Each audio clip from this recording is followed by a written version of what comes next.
Dito sa Papa Dudut Stories, ikaw ay hindi nag-iisa.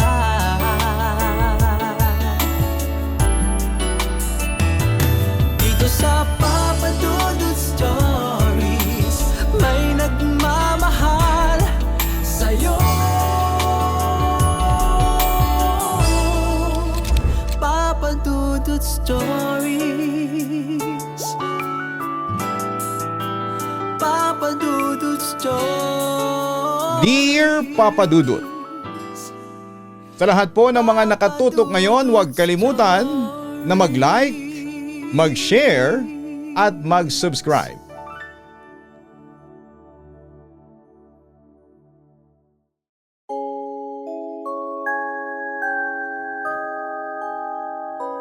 Ang makapagtrabaho sa ating pinapangarap na lugar ay siyang minsang nagdadala sa atin ng kasiyahan. Ngunit may mga pagkakataon sa ating buhay na ang pangarap na ito ay maaari ding magdulot ng katatakutan. Lalo pa nga at kung ang lokasyon na iyong gustong mapuntahan ay dating naging dahilan ng pagkasawi ng ilang mga nilalang. Dear Papa Dudut, binabati ko po kayo at ang inyong mga tagapakinig ng isang magandang araw o gabi.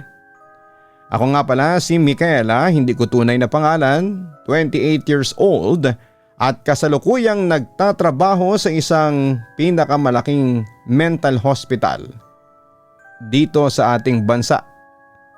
Since I'm working sa isang mental hospital, medyo hindi po talaga ako mahilig sa mga kwentong katatakutan dahil nga po sa alam naman natin ang bumabalot na mga kwento sa ganong mga lugar.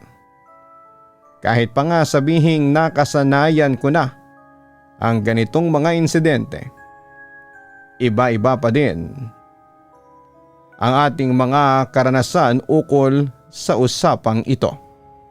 Pero dahil na nga din po sa pambubuyo ng ilang mga kakilala ko ay eto po ako ngayon at nagpadala ng liham sa inyong programa. Bata pa lamang ako ay pangarap ko na talagang magtrabaho sa isang malaking ospital. Nung una ay sa normal na ospital lamang ang aking gusto. Sino ba naman kasi ang gustong makaharap ang mga tila tulala o nakikipag-usap ba sa kanilang mga sarili na pasyente, hindi ba? Pero habang lumalaki ako ay nag-iba ang aking pananaw sa ganitong bagay. Lalo pa nga at ang isa sa mga kamag-anak ko ay naging biktima din ng mental health problem at kalaunan nga ay nagpa siyang kitlin ang kanyang buhay.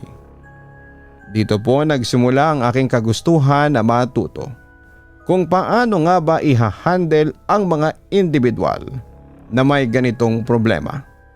Dala din siguro ng aking guilt dahil wala akong nagawa upang madamayan man lamang o matulungan ng isa sa mga tinuturing kong malapit kong kamag-anak. Bagaman at may alinlangan sila mama at papa sa ganitong propesyon na nais kong tahakin ay sinuportahan pa din naman nila ako.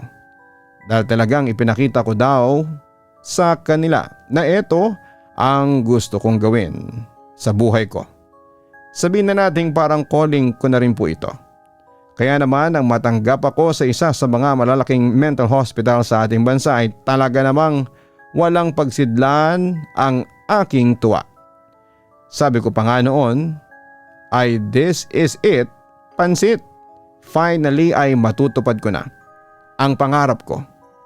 Hindi ko naman po akalain na kaakibat ng pagtupad ng pangarap kong ito ay ang mga pangyayaring akala ko ay sa mga horror movie ko lamang masasaksihan. Nagsimula ang aking kwento nang pumasok na ako dito sa aking pinagtatrabahuhang ospital. Excited na excited talaga ako noon dahil magagawa ko na yung isang bagay na akala ko ay pangarap lamang noong bata pa ako. Pagkapasok ko pa lamang dito ay may naririnig na akong ilang mga kakaibang istorya dahil nga sa marahil sa tagal din itong nakatayo.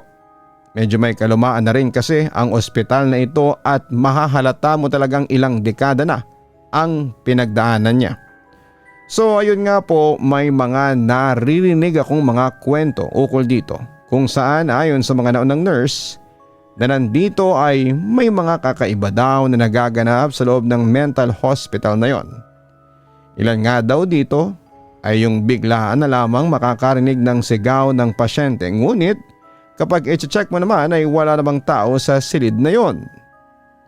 May mga cases din na kapag naglalakad ka daw ay mapapansin mo na bukod sa anino mo ay may ibang anino ka pang kasabay sa mga hallway nito, kahit na ikaw lamang ang naroroon sa lugar na yon.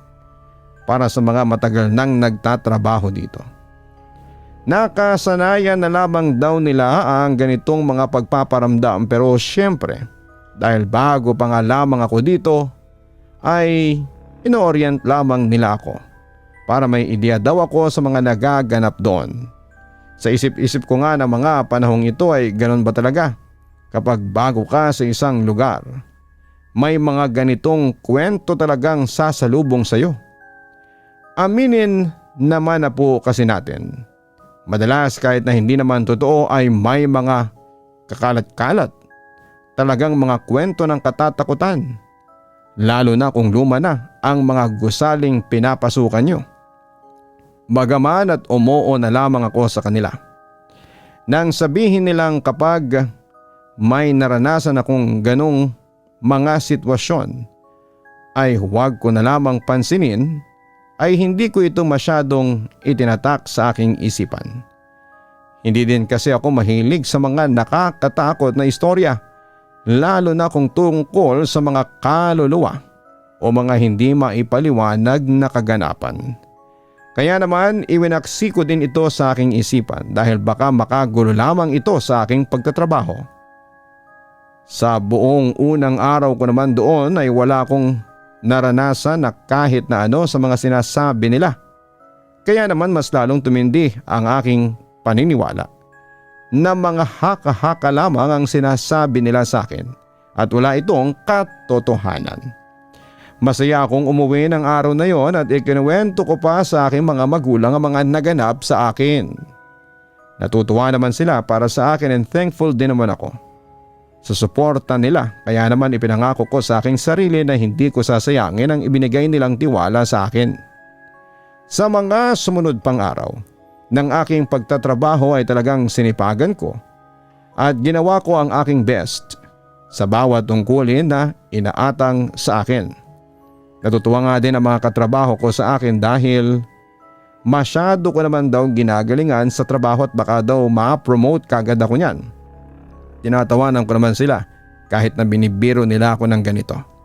Thankful din ako sa kanila dahil kahit na baguhan lamang ako ay hindi ko naramdaman na hindi ako welcome. Although may mga pagkakataon na hectic ang aming schedule ay hindi pa din nawawala sa amin yung bonding time.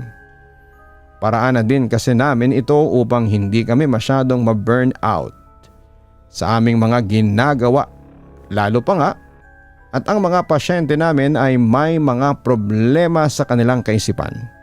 Dito nga ay madalas nila akong tanungin kung hindi ko pa naman daw ba nararanasan yung mga sinasabi nila sa akin na mga kwento.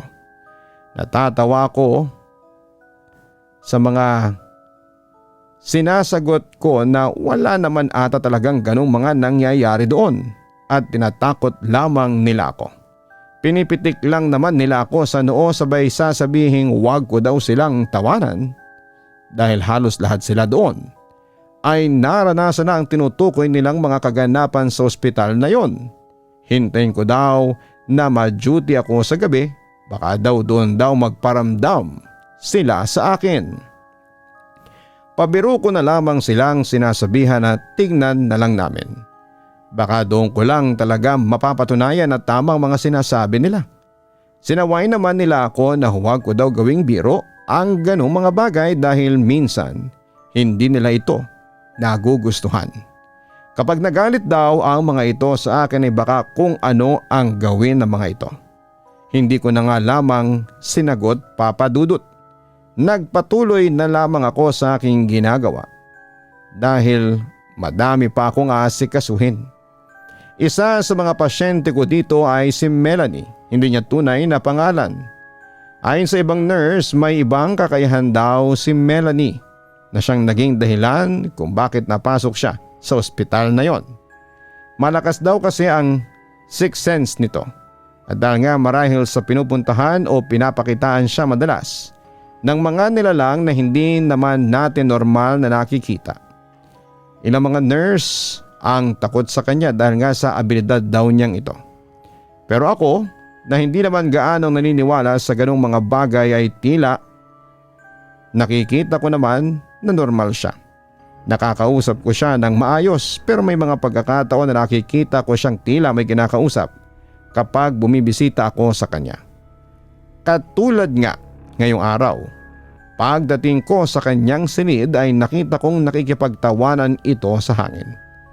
Upang mapukaw ang kanyang pansin ay binati ko siya. Nang makita naman ni Melanie na nandun ako ay agad niya akong binati pabalik. Nagpaalang pa nga siya doon sa kausap umano niya. Hindi ko naman na sana papansinin yon, ngunit nagulat na lamang ako nang habang hinahanda ko ang mga gamot para kay Melanie ay biglang sumara ng malakas ang pintuan na kanina ay iniwan ko lamang na bukas. Imposible po na hangin ang magsasara noon dahil wala namang malaking bintana sa bahaging yon na maaaring pasukan ng malakas na hangin. Nakita naman ni Melanie ang aking pagtataka kaya ngumiti siya sa akin sabay sabing galit siya sa'yo. Pinagtatawanan mo daw sila ng mga kasama niya. Hindi ko naman gets ang sinabing ito ng aking pasyente hanggang sa maalala ko ang biruan namin ng mga seniors ko at ang babala ng mga ito sa akin. Hindi ko pinahahalata kay Melanie ang aking takot at ginawa ko na lamang ang dapat na gawin. Matapos kong mapainom sa kanya ang mga gamot niya at makausap siya saglit ay nagpasya na akong lumabas sa kanyang silid. Bago ako tuluyang makalabas ay tinawag ako ni Melanie sabay sabing nurse, mag-iingat ka, nagagalit sila sa iyo. Papa Dudut, hindi ko naman na tinanong pa si Melanie sa ibig niyang sabihin. Mabilis ko na lamang tinuloy ang paglabas sa kanyang silid. Habang naglalakad sa hallway, ay nagtataka talaga ako sa mga nangyari kanina at maging sa sinabi ni Melanie. Paano kaya sumara ang pintuan na yon nang wala namang hangin o tao sa paligid ng kwarto? Sino kaya ang sinasabi ni Melanie na nagagalit sa akin? Ito ang mga katanungang umiikot sa aking isipan na mga panahong yon. Pero dahil ayoko na rin namang takutin ang aking sarili tungkol sa ganitong mga bagay, ay hindi ko na din po ito pinagtuunan ng pansin. Ginawa ko na lamang ang mga dapat kong gawin at umuwi ng araw na yon na parang walang nangyari. Fast forward. Ilang buwan na ako nagwo-work sa ospital na yon and thankfully pagkatapos ng insidente kay Melanie ay wala naman akong naranasan na kahit na anong kakaiba dito. Kapag naalala ko nga ang takot ko ng araw na yon ay parang natatawa na lamang ako sa aking sarili. Well, this time dahil matagal na din naman akong sa duty ko and mukhang okay naman ako, ay nilagay na ako sa night shift duty ng management. Ayon sa mga kasama kong nurse ay medyo mas demanding daw paggabi ang trabaho dahil may ilang mga pasyente daw na in distress kapag sumasapit ang gabi. Pero since alam ko naman ang pinasok kong trabaho ay willing naman ako na harapin po ito with confidence na magagawa ko na maayos ang aking dapat na gawin. May scheduled rounds kami doon just in case na may mga pasyenteng kailangan ng medical help o di kaya naman ay care dahil nga sa hindi sila makatulog. Sa totoo lang dahil nga gabi na ay parang doon ko lang na-realize na ang creepy pala ng hallways sa aking pinagtatrabaho ang ospital kapag madilim na. May mga ilaw namang bukas pero may part na dim lang ang light para hindi masyadong disturbing sa aming mga pasyente. May ilan kasi na ayaw ng sobrang liwanag kapag matutulog na sila so ina-adjust din namin ng mga bagay-bagay based sa preference nila. Nang gabing yon ay parang wala namang kakaiba sa paligid. normal lang ba na parang naka day shift pa din ako? Ngunit habang palalim ang gabi ay parang may mga kakaiba na akong nararamdaman sa aking paligid. Kasalukuyan kasi akong nagra-rounds noon para i-check ang mga pasyente. Karamihan naman sa kanila ay tulog na, pero may iba na gising pa rin. Pero hindi naman hysterical. Nakatulala lamang silang nakamasid sa isang part ng kanilang silid. Ayon sa mga kasamahan ko, normal lang naman daw ang ganong behavior nila. Kaya huwag ko daw masyadong pansinin ang mga ito. As long as hindi naman sila nagwawala ay okay lang at hayaan ko na mga ito dahil makakatulog din naman daw ng kusa ang mga yon. Habang abala nga ako sa pag-iikot, ay bigla na lamang akong nakarinig ng isang malakas na sigaw mula sa isa sa mga kwarto doon. Dahil mas naiisip ko ng time na yon na mas kailangan ako kung sino mang pasyente doon, ay hindi ko na hinintay pa ang ibang kasamahan ko na attendant. Agad akong tumakbo patungo sa silid kung saan ko narinig ang sigaw na yon. Dali-dali kong binuksan ang pintuan nang hindi man lamang sinisilip kung sino ang naroroon. Ang nasa isipan ko lang noon ay may bigayang medical na atensyon na kailangan ng pasyenteng nasa kwartong ito. Pagkabukas ko nga ng pintuan, ay bumungad sa akin ang isang madilim na silid, Papa Dudut. Hindi naman ako nagtaka sa ganitong bagay dahil may mga pagkakataon talaga na gusto ng mga pasyente na madilim ang kanilang kwarto kapag matutulog na. Nangapa ako sa wall ng silid upang hanapin ang switch. Nang makapa ko na ito ay agad kong binuksan ang ilaw doon. Medyo nag-adjust pa ang mata ko noon dahil madilim nga dito. Pero matapos ang ilang sandali ng pagdilat ko, ay kinagulat ko na lamang noong pagmasdan ko ang paligid ay walang katao-tao sa lugar na yon. Maayos na nakalatag ang kama ngunit halatang wala namang gumagamit dahil maayos na maayos ang pagkakalatag nito. Napuno ng pagtataka ang aking isipan ng oras na yon. Napapaisip ako kung namali ba ako ng dinig at sa ibang kwarto nang galing ang sigaw na umalingaw-ngaw habang nagra-rounds ako. Tiyanak ko pa nang maigi ang kwarto dahil baka naman may nantitrip sa akin doon at nag-iwan ng recording device or anything, ngunit nakailang ikot na ako doon ay wala talaga, Papa Dudut. Medyo hindi na okay ang pakiramdam ko nito kaya naman nagpasya na akong lumabas. Bago ako lumabas ay pinatay ko ang ilaw. Pagkapatay ko nito at isasarado ko na din sana muli ang pintuan, ngunit pagtingin ko sa may bandang kama ay tila may nakita akong nakaupong tao. Dali-dali kong binuksang muli ang ilaw doon pero muli ay wala akong nakitang kahit na sino. Kahit na kinakabahan na ako nito ay muli kong pinatay ang ilaw upang siguraduhin kung hindi ba ako namamalik mata lamang. Pagkapatay ko ng ilaw ay muli kong nakita ang figura na yon. Pero sa pagkakataong iyon ay nakatayo na ito sa gitna ng silid at diretsyong-diretso ang pagkakatayo na medyo matangkadin at tila babae ito. Medyo malapit na ito sa pintuan kung saan ako nakatayo. Nilakasan ko ang aking loob na tanungin ang figurang iyon kung sino siya. Ngunit gaya ng inaasahan ay wala akong nakuhang anumang kasagutan sa kanya. Hindi ko naman na muling binuksan pa ang ilaw o hinintay siyang sumagot pa.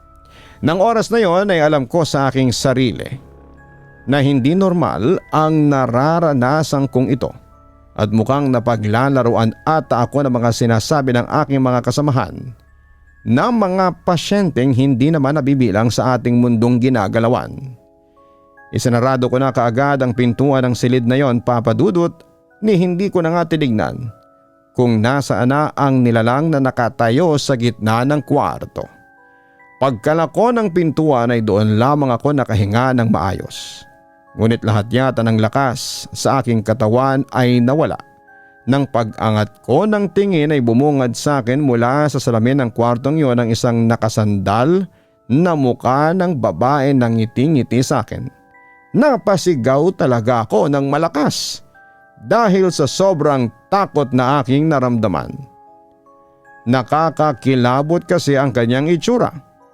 Ang kanang kamay nito ay nakalapat sa pintuan habang ang puting mata nito ay tila nakatingin sa akin.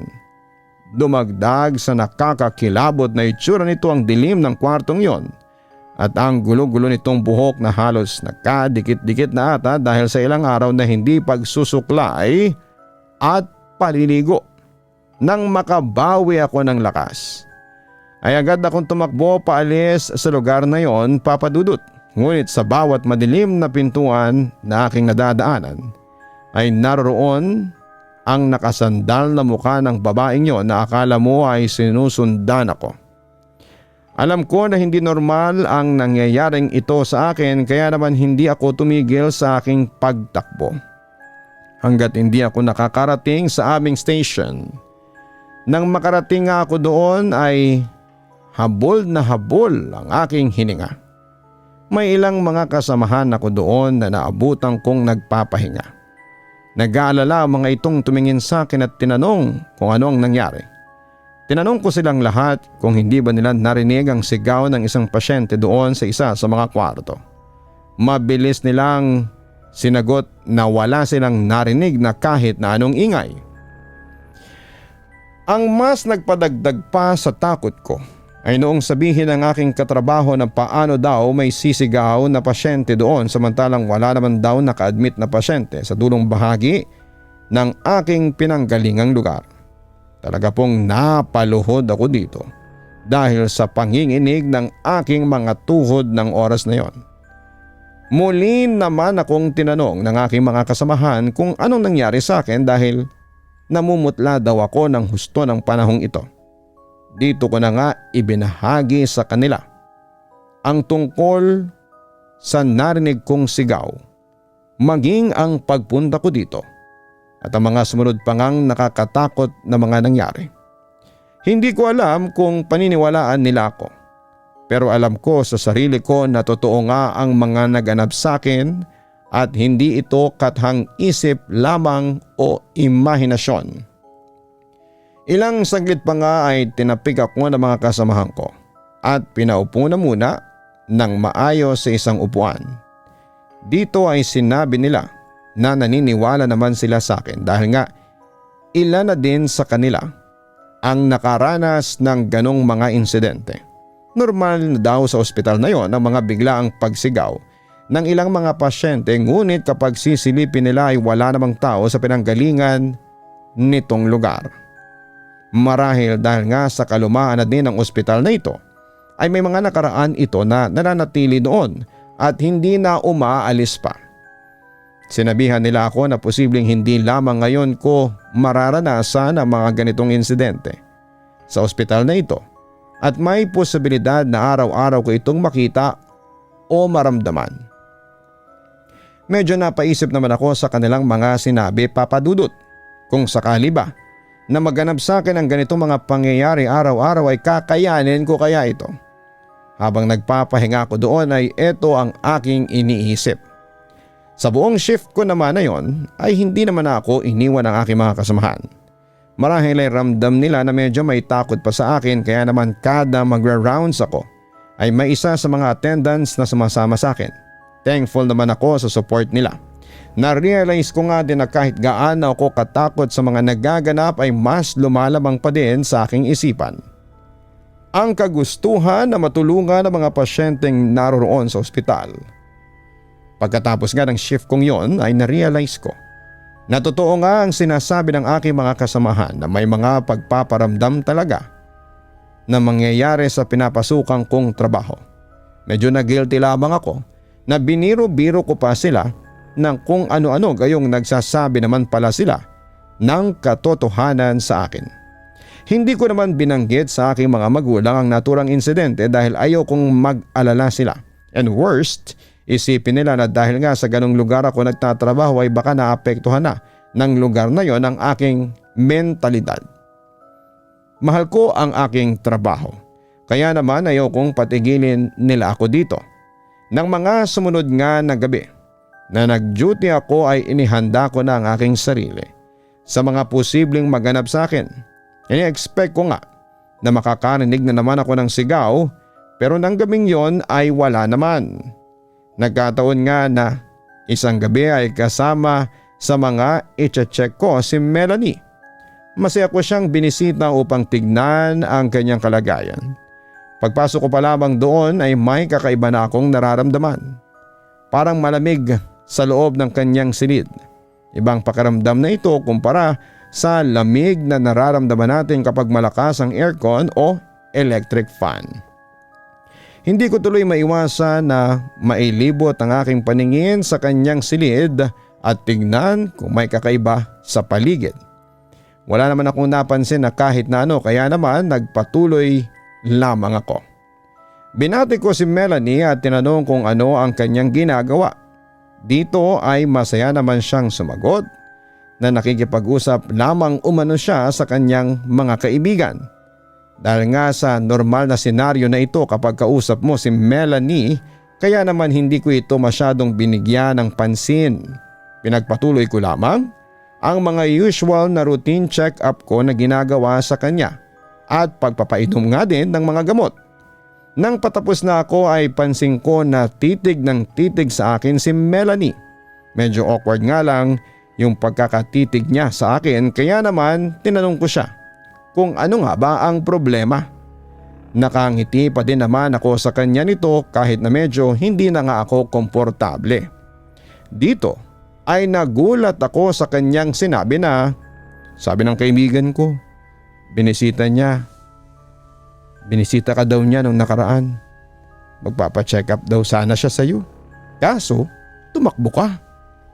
Nakakunot ang noon na tinanong ko siya kung sinong kaibigan ang sinasabi niya. Parang wala naman kasi akong matandaan na pasyente na tinakbuhan ko. Minsan nga kahit na hindi naman sila sakop ng aking area, kapag lumalapit sila sa akin at may gustong sabihin o hingin ay pinapakinggan ko sila. Tinanong ko siya kung ano ang itsura ng pasyenteng sinasabi niya. Dito nilarawan ni Melanie ang kanyang kaibigan. Matangkad daw ito na babae na may mahabang buhok, pero siguro daw mas makikilala ko ito kung sasabihin niya na may mapuputi itong mga mata. Napangiti pa siya habang sinasabi yon na parang normal na lamang ito sa kanya. Dito ako napatingin sa kanya at na-realize na mukhang ang tinutukoy nitong kaibigan ay ang nakita ko kagabing kakaibang nilalang sa bakanting kwarto na napuntahan ko. Mukhang nakita naman ni Melanie ang takot sa aking muka, kaya naman sinabihan niya ako na sabi daw ng kaibigan niya na huwag akong matakot. Gusto lang naman daw niyang magpa-check up sa akin sana. Nagsorry pa nga daw ito na natakot niya ako.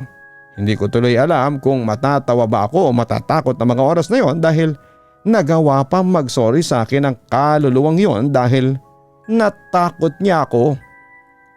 Pabiro ko namang tinanong si Melanie kung nasaan ngayon ang kaibigan niya at nakangiti naman niya akong sinagot na, "Hindi mo ba siya nakikita, nurse?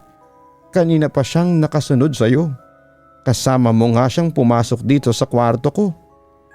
Kahit kinakabahan ay napatingin talaga ako sa aking paligid upang tignan kung may kakaiba ba sa mga kapaligiran namin. Wala naman akong napansin. Sasagot na sana ako kay Melanie sa isang sulok ng silid ay nakita ko na lumitaw ang isang tila anino na nakatayo doon. Mas nadagdagan pa ang aking duda na ito nang tinutukoy ni Melanie ng kawayan niya ito at kumaway naman pabalik ang anino. Kahit pa nga inihanda ko na ang aking sarili sa ganung mga bagay ay iba pa din pala talaga kapag aktwal mo silang makikita. Kakabahan ka talaga lalo na at hindi naman ako pamilyar sa ganung mga bagay. Pinilit ko na nga lamang nang umiti noon kay Melanie at sinabi dito na tapos na ang mga dapat kong gawin doon. Kaya naman magpapaalam na ako sa kanya. Nagpaalam na din naman sa akin si Melanie. Paglabas ko doon at pagkasarado ko ng pintuan niya ay muli ko siyang sinilip. Halos magtayuan talaga ang aking balahibo nang makita na sa paligid ni Melanie ay nandun ang tila napakaraming anino. Kinausap niya ang mga ito na akala mo'y normal na gawain lamang niya ang bagay na yon. Ayaw ko naman ang tingnan kung ano pa ang posibleng nagaganap sa loob ng kanyang kwarto, kaya naman umalis na din agad ako. Pagdating ko noon sa aming station ay inopen ko sa aking mga kasama ang tungkol kay Melanie kung may mga ganong insidente din ba silang naranasan habang binibisita si Melanie. Sinabihan naman nila ako na normal naman nga kay Melanie ang ganong mga insidente dahil nga malakas ang kanyang sixth sense. Madalas daw talaga na nakapaligid kay Melanie ang mga aninong nagpapakalat-kalat doon sa ospital. Marahil ay nakahanap kasi sila ng isang tao na nakakausap nila, kaya naman dito sila nananatili. Napatanong naman ako sa mga kasama ko kung bakit hindi man lang naisipan ng mga namumuno ng pasilidad na aking pinapasukan na ipabless ang naturang lugar. Natatawa naman akong sinabihan ng mga ito na ginawa naman na daw yon ng pamunuan. Ngunit sa sobrang tagal na nga din talaga ng gusaling yon ay mukhang kumapit na dito ng husto ang mga nilalang na ito. Hindi na sila basta-basta mapapaalis dito, kaya naman nakasanayan na nila ang mga kakaibang nagaganap sa loob ng mental hospital na yon. Hanggang ngayon nga po, Papa Dudut, may mga pagkakataon na nakakaranas pa din kami ng mga kakaibang kaganapan dito. Ilan nga po sa mga ito ay minsan ay merong lalapit sa amin na pasyente na akala namin ay normal lamang na nakakonfine sa aming lugar. Ngunit kapag titingnan namin sa records ay wala naman. Nandyan din na minsan ay may mga sumasabay sa aming mga anino sa dilim, pero tulad nga ng sinabi ng aking mga kasamahan ay huwag ko na lamang silang pansinin, kaya naman eto ang aking ginagawa. Nakasanayan ko na nga lamang din po ang ganitong mga pangyayari dito. Minsan ay nakakatakot po talaga. Pero kalaunan nga ay parang naging normal na routine na lamang ito ng aking duty. Dito ko na po tatapusin ang aking liham, Papa Dudut. Maraming salamat po sa inyong pakikinig sa aking istorya. Lubos na gumagalang, Micaela. Sa mga lumang gusali na tila pinaglipasan na ng panahon ay marami pong mga kwento ang bumabalot dito. Ngunit hindi naman sa lahat ng pagkakataon ng mga nilalang na nagdudulot sa atin ng katatakutan ay nagnanais na tayo po ay saktan. Minsan ay gusto lamang nila ng atensyon sapagkat sa tagal nila sa lugar na kanilang kinasawian ay may mga oras na gusto rin nila ng makakausap. Huwag kalimutan na mag-like, mag-share at mag-subscribe. Maraming salamat po sa inyong lahat.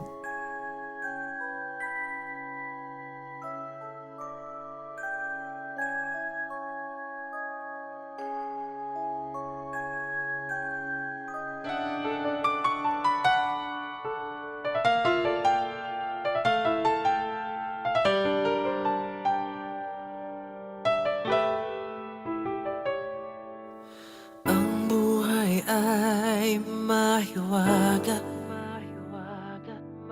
laging may lungkot at saya. Sa Papa Dudut Stories, laging may karamay ka.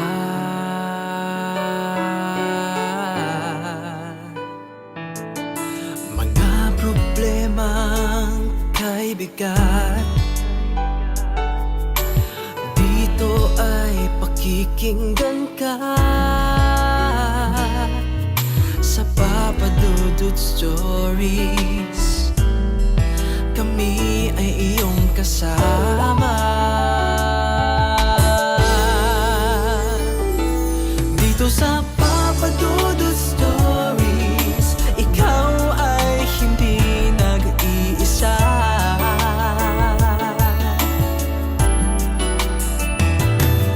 Sa Papa Dudut Stories, may nagmamahal sa'yo. Papa Dudut Stories, Papa Dudut Stories.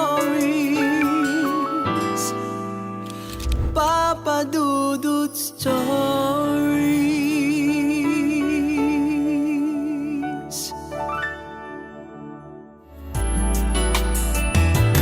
Dito sa Papa Dudut Stories, may nagmamahal sa'yo.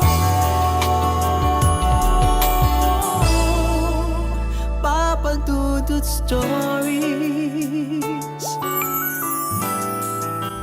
Papa Dudut Stories. Hello mga ka-online, si Papa Dudut po ito. Nag-enjoy ka ba sa ating kwento ngayong araw? Huwag kalimutan na i-share, mag-like at mag-subscribe. Maraming salamat po.